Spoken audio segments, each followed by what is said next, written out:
Bonjour à tous, bienvenue sur la chaîne de Psychoplume. Aujourd'hui, j'ai envie de parler d'un sujet créatif, s'il en est, c'est la poésie.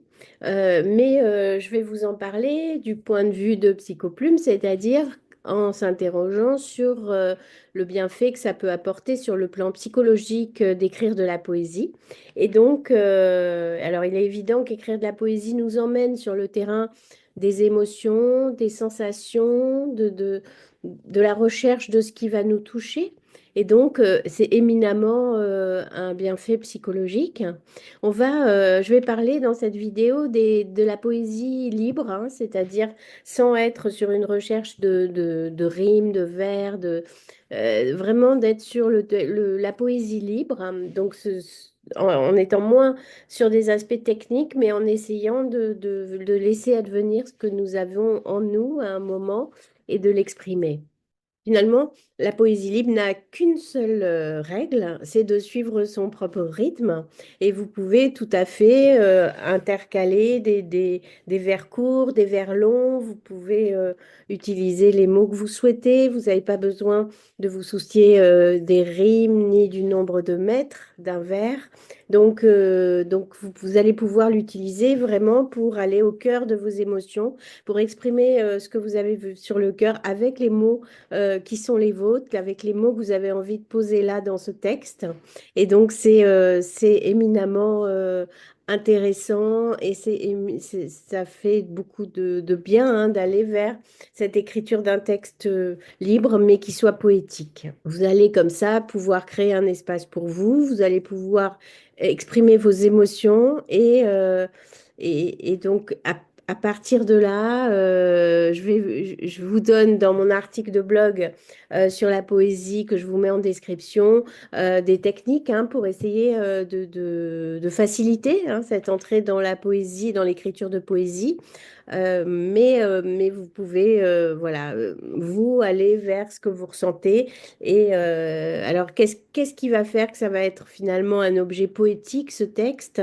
Ben, c'est vraiment d'aller vers des pensées profondes, des sensations profondes, d'aller vers une forme de vérité. Et donc ce texte par là va pouvoir atteindre une forme de poésie, sans doute du côté de la vérité. Comme consigne d'écriture, je vous propose de choisir un mot, une pensée, une image, par exemple le mot lumière, le mot peur, le mot arbre, ce que vous voulez, du côté d'une image ou du côté d'une émotion, d'une pensée, et d'essayer de laisser venir le texte qui va s'écrire sur cette pensée. Par exemple, si je prends le mot noir, voilà, qu'est-ce qui me vient? Quel est le texte qui apparaît avec le mot noir? Voilà, je vais vraiment choisir un mot, ça va faciliter l'écriture.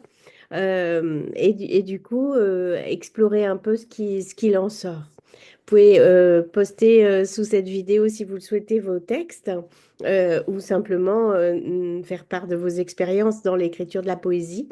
La poésie fait éminemment du bien quand on la lit parce elle nous berce par le choix des mots, par les pensées, par les images et elle emmène notre esprit vers une conception de la vie.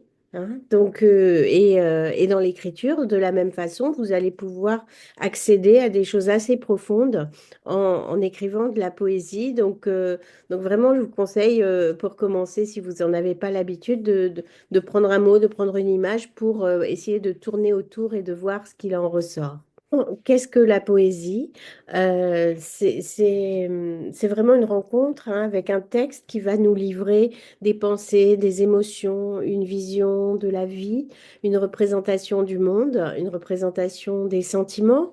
On va pouvoir explorer l'amour, la mort, la rencontre, l'amitié, la guerre, le dépaysement, l'exil, ce que vous voulez, ce qui fait partie de votre histoire. Tout est possible en poésie. On peut traiter de sujets extrêmement graves comme on peut traiter de sujets plus légers. Ce qui est poétique, c'est l'abord qu'on en a. C'est la façon dont on va appréhender ce sujet, dont on va le faire s'étendre avec des images en particulier. Si on devait parler des caractéristiques de la poésie, on pourrait parler d'abord de l'esthétique du langage, du choix des mots, de l'importance des sonorités. On peut jouer avec les voyelles, les consonnes, on peut jouer avec tous ces sons que contiennent les mots pour faire passer une idée.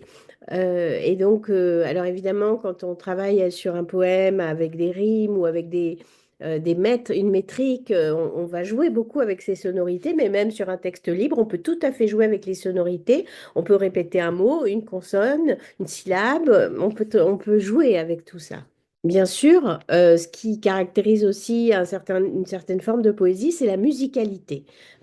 Donc là, et donc c'est le rythme du texte et aussi tous ces sons hein, qui les constituent, mais aussi cette importance du rythme. Ensuite, ce qui va la caractériser, c'est aussi l'économie de mots en général, c'est-à-dire qu'on va dire beaucoup en peu de mots, on va dire des choses extrêmement fortes, universelles, en très peu de mots, on va choisir chaque mot avec précision. Et donc, c'est un exercice très intéressant dans l'écriture que de pouvoir essayer de pointer juste. C'est pour ça que je parlais tout à l'heure d'un effet de vérité. On va aller chercher le mot qui va pointer juste ce qu'on a envie de dire, ce qu'on veut transmettre comme pensée ou comme image. Les images, les symboles sont extrêmement importants en poésie. On va beaucoup travailler autour de la métaphore, on va jouer avec toutes ces images hein, que portent les mots et pouvoir, par des comparaisons, par des métaphores, métonymies, plein de figures de style comme ça, on va pouvoir explorer comme ça notre thème.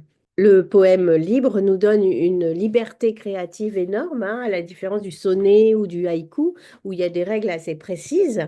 Le texte libre va donner à votre créativité toute l'ampleur qu'elle mérite. Et donc, vous allez pouvoir vous dégager des contraintes stylistiques, des contraintes pour aller exprimer ce que vous avez envie et besoin d'exprimer. Si on veut explorer les fonctions de la poésie, ça va être d'exprimer nos émotions, de capturer l'instant. Hein. C'est l'instant dans lequel je vis quelque chose, je vis une émotion, je vis une sensation, je vis une situation. C'est cet instant-là dont je vais faire un texte. Ça permet aussi de transcender le quotidien. Hein, et il y a des auteurs, il y a des poètes qui se sont amusés à parler du quotidien, des objets, de tout ce qui fait notre quotidien pour le transcender. Et ça, c'est extrêmement euh, intéressant, poétique, et ça permet un questionnement et ça permet de voir un peu autrement tout ce qui constitue notre quotidien. Ça permet évidemment pour le lecteur d'être ému, de se connecter à ce qu'évoque le poète. Et c'est en ça que certains poèmes nous touchent éminemment, c'est parce qu'ils viennent toucher à quelque chose de notre émotion personnelle, et les grands poèmes viennent toucher à quelque chose d'universel, en fait, qui va parler à chacun de nous. Ça permet d'explorer l'invisible, et donc c'est cette recherche autour de l'invisible et de la mise en mots de cet invisible qui en fait toute la force. Donc la poésie, elle va toucher à la fois nos émotions, elle va toucher l'universalité de celle-ci et de la vie, et elle va venir explorer de façon très très importante la créativité et l'imaginaire. Donc en ça, elle est extrêmement puissante et je dirais que donc sur le plan littéraire, évidemment, hein, elle vient nous toucher, mais aussi sur le plan de la créativité et sur le plan émotionnel, psychologique. Écrire de la poésie permet de mettre un mot sur ce qui nous occupe au présent et permet parfois d'explorer très loin hein, des sensations, des émotions qui sont parfois un peu, disons, préverbales, qui sont un peu plus inconscientes et va nous permettre d'explorer plein de choses. Et en particulier parce qu'on travaille en poésie beaucoup à travers les images. Donc, si vous prenez cet exemple que j'ai donné tout à l'heure, qui est le mot noir, par exemple, qu'est-ce que vous pouvez écrire comme texte avec le mot noir? Et peut-être, parce que le mot noir, tout de suite, on va se dire, bon, on va partir sur un poème assez sombre, mais peut-être pas. Alors, ça va dépendre de chacun, ça va dépendre du poète, mais peut-être que le mot noir va le renvoyer à d'autres choses qui sont très inattendues parce que l'imaginaire va se brancher là-dessus et puis il va pouvoir donner autre chose. Donc voilà, je vous laisse avec tout ça et ben, je vous souhaite d'écrire de beaux poèmes et n'hésitez pas à les partager avec vos proches, avec vos amis, avec nous ici sous cette vidéo si vous en avez envie. Je vous dis à très bientôt. N'hésitez pas à aller lire l'article de blog qui va vous donner plein d'aides concrètes pour écrire de la poésie et bien sûr à vous abonner à cette chaîne si vous en avez envie et si vous voulez ne rater aucune des vidéos qui parlent de l'écriture et de la psychologie. À bientôt!